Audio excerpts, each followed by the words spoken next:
ఇప్పుడు నేనేమంటున్నా అంటే ఆ రోజు అసెంబ్లీలోనే నేను చెప్పిన, నువ్వు మేనేజ్మెంట్ కోటాలు వచ్చినోడు అయ్యా, నీకేం తెలియదు, ఊరికే అరవడం వల్ల ఏం ప్రయోజనం లేదని.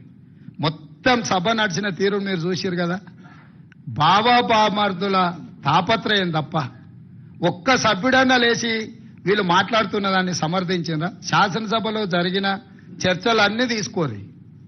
వాళ్ళిద్దరే ఆరాట పడుతున్నారు, వాళ్ళిద్దరే పోరాటం చేయాలని చూస్తున్నారు. మిగతా ఎవ్వరు వాళ్ళతో కలిసి రాలే. అక్కడ అన్ని గంటలు వాళ్ళకి అవకాశం ఇచ్చినాం చర్చించడానికి. వాళ్ళు ఎంతసేపు అడిగితే అంతసేపు మైక్ ఇచ్చినాం. మా అందరికీ ఎంత తీసుకున్నాం అంతకంటే ఎక్కువ వాళ్ళకి అవకాశం ఇచ్చినాం. సో అక్కడ చెప్పలేంది ఇంటి దగ్గర పోయి ఆయన మాట్లాడుతుండు. వెనకడికి ఎవరో ఇద్దరు దంచుతున్నారట. ఇక ఆ దంచుడు ఎట్లుందనంటే రోళ్ళకెళ్ళి నిప్పులు ఇట్లా ఎగురుతున్నాయి. ఇక ఆ దంచడం చూసి అందరు అబ్బా ఏం దంచుతురు అని అందరు చప్పట్లు కొడుతూనే ఉన్నారు భజన పార్లు అందరు. ఓ అరగంట అయినాకో పెద్దావిడ మిసలావిడ అట్లకెళ్ళి పోత చూసి, అరే ఆ రోళ్ళు జొన్నలు లేవు సజ్జలు లేవు, ఎందుకు ఎగిరెగిరి దంచుతురు, ఎంత దంచినా అలసిపోడు తప్ప దాంతో వచ్చేది ఏం లేదని చెప్పినాడు. అసెంబ్లీలో కూడా హరీష్ కేటీఆర్ దంచుడు గట్లు ఉన్నది. ఆడ విషయం లేదు, ఎగిరెగిరి దంచినా ఎగరకుట్ట దంచినా ఆడున్నది అంత గంతే. మేము ఉన్న వాస్తవాలు అక్కడ బయట పెట్టినాం.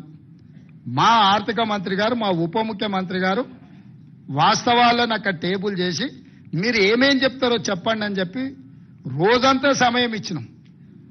అక్కడ చెప్పాల్సింది చెప్పకుండా ఇంటికాడికి పోయి మళ్ళేదో కొత్త దుకాణం తెరిచింది.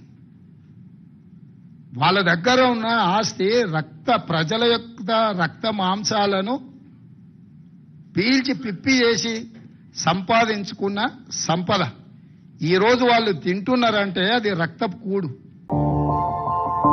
మా ఛానల్ ని లైక్ చేయండి, షేర్ చేయండి, సబ్స్క్రైబ్ చేయండి. మరిన్ని అప్డేట్స్ కోసం పక్కనే ఉన్న బెల్ బటన్ నొక్కండి.